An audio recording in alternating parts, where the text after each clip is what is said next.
Hi friends, welcome to Sandhya குட்டி channel. நம்ம சந்தியா குட்டி சேனல் மூலிமா ஒரு சூப்பரான வடை ரெசிபி தாங்க நான் இன்றைக்கி பார்க்க போகிறோம். வீடியோவை ஸ்கிப் பண்ணாமல் பாருங்கள். ரொம்பவே கிறிஸ்பியாகவும் இருக்கும். இதில் ஒரு சத்தான இன்க்ரீடியன்ட்ஸ் நம்ம சேர்த்துருக்கோம். அது என்னன்னு சொல்லிட்டு வீடியோவை ஸ்கிப் பண்ணாமல் பாருங்கள். வாங்க எப்படி சேர்த்துன்ட்டு பார்க்கலாம். சூப்பரான அந்த டேஸ்டியான கிறிஸ்பியான அந்த வடை எப்படி செய்யுதுன்னு சொல்லிட்டு நம்ம பார்க்கலாங்க. அதுக்கு தேவையான பொருட்கள் என்னென்னு சொல்லிட்டு பார்க்கலாம். இப்ப பாத்தீங்கன்னா ஒரு 1/4 கிலோ அளவுக்கு நான் பருப்பு எடுத்து நல்லா வாஷ் பண்ணிட்டு 2ல இருந்து ஒரு 3 மணி நேரம் ஊற போட்டு வச்சிருக்கேங்க. அதிக நேரம் ஊற போட்டாலுமே அந்த தண்ணி இழுத்துட்டு நல்லா குழ குழன்னு ஆகி போயிடும். இப்போ நான் 2ல இருந்து ஒரு 3 மணி நேரம் ஊற போட்டு வச்சிருக்கேன். இப்ப இது கொஞ்சம் கூட தண்ணிகள் இல்லாம வடிகட்டி எடுத்துட்டு வந்துடலாங்க. அதுக்கு தேவையான பொருட்கள் என்னென்னு சொல்லிட்டு பார்க்கலாம். ஒரு மீடியம் சைஸ் வெங்காயம் எடுத்து நல்ல பொடிசா நறுக்கி வச்சிருக்கேன். ஒரு அரை கைப்பிடி அளவுக்கு கொத்தமல்லியிலையும் பொடிசா நறுக்கி வச்சிருக்கேங்க. ஒரு ஈத்து கருவேப்பிலை. உங்க காரத்துக்கு ஏற்ப பச்சை மிளகாய் எடுத்துக்குங்க. நான் 5 பச்சை மிளகாய் எடுத்து சின்ன சின்ன பீஸ்களை கட் பண்ணி வச்சிருக்கேன். இஞ்சி பூண்டு பேஸ்ட் இருந்ததுன்னா நீங்க சேர்த்துக்குங்க. இது போல தட்டிட்டு சேர்க்கும் போது ரொம்பவே டேஸ்டியா இருக்கும். அதனால நான் 5 பல்லு பூண்டு தோலோடவே நான் எடுத்து நசுக்கி வச்சிருக்கேன். 1 இன்ச் அளவுக்கு இஞ்சி எடுத்து அதையுமே ஒன்னும் பாதியமா நசுக்கி வச்சிருக்கேங்க. இப்போ நம்ம பருப்பு எப்படி அரைச்சிட்டு வரலாம்னு சொல்லிட்டு பார்க்கலாம். பாருங்க, தண்ணிகள் இல்லாம நம்ம வடிகட்டி எடுத்துட்டு வந்தாச்சு. இப்ப மிக்சி ஜார்ல சேர்த்து விட்டுக்கலாம். நம்ம குறைவான அளவுக்கு எடுத்திருக்கிறதுனால நான் ஒரே டைமுக்கு நான் போட்டு அரைச்சி எடுத்துக்கிறேன்.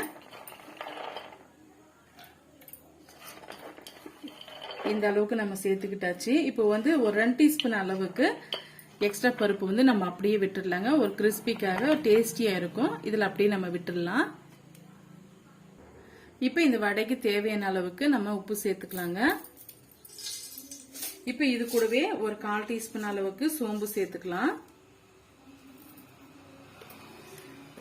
இப்ப நல்லா நைஸா அரைச்சி எடுத்துட்டு வந்துடலாம்.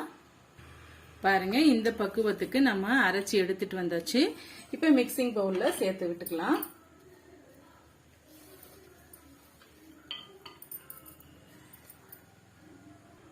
இப்ப இது கூடவே ஒரு 1/4 டீஸ்பூன் அளவுக்கு சீரகம் சேர்த்துக்கலாங்க. சேர்த்துட்டு இப்ப நம்ம எடுத்து வச்சிருக்க பொருட்கள் எல்லாமே அப்படியே நம்ம சேர்த்து விட்டுடலாம்.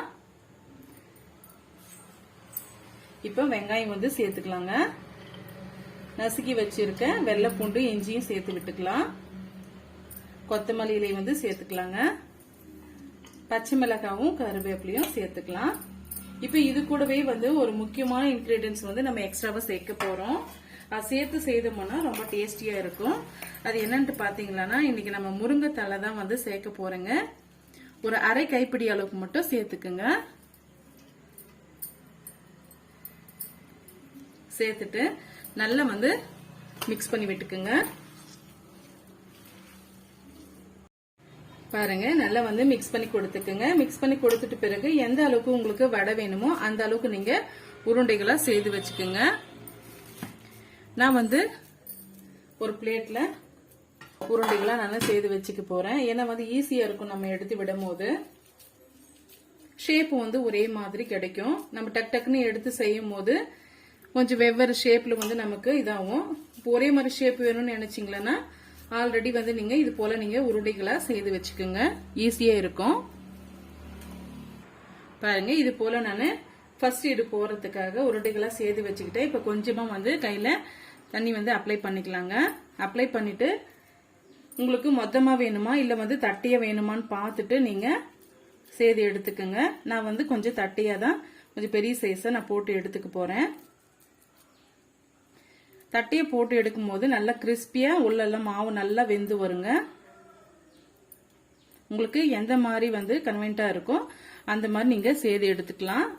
இப்ப நம்ம சூடான எண்ணெயில அப்படியே சேர்த்து விட்டுடலாங்க. பாருங்க, எண்ணெய் நல்லா சூடாயிட்டு வந்துருச்சு. இப்ப நம்ம தட்டி வச்சிருக்க வடைய அப்படியே சேர்த்து விட்டுக்கலாம்.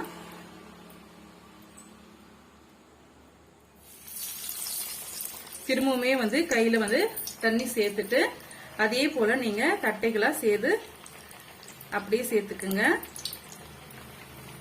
என்னுடைய ஹஸ்பண்டுக்கு இது போல கொஞ்சம் பெரிய சைஸ் நல்ல கிறிஸ்பியா இருந்தா தான் பிடிக்கும். இப்ப மீடியமான ஹீட்ல இருக்கட்டுங்க. நம்ம ஆயில் வந்து சூடுபடுத்தும் போது ஹை ஃபிளேம்ல இருக்கட்டும்.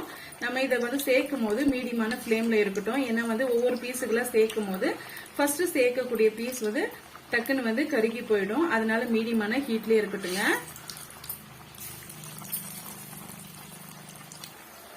பாருங்க, இப்ப நம்ம கிட்டத்தட்ட வந்து ஒரு 6 பீஸுக்கு நம்ம சேர்த்து இருக்கோம். நீங்க வானலில அளவை பொறுத்தும் எண்ணெயோட அளவை பொறுத்தும் நீங்க வடைகளை சேர்த்துக்குங்க. இப்போ வந்து நம்ம ஒரு 2 நிமிஷம் கழிச்சு திருப்பி போடலாம். போட்ட உடனே இது பண்ணோம்னா கட் ஆயிடும். ஃபர்ஸ்ட் நம்ம போட்ட அந்த வடையை மட்டும் லைட் இது போல நம்ம திருப்பி விட்டுக்கலாம்.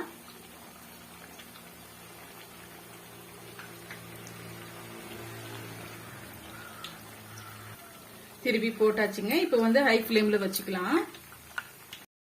பாருங்க, சூப்பரா வெந்து வந்துடுச்சு. இப்ப நம்ம எடுத்துக்கலாம்.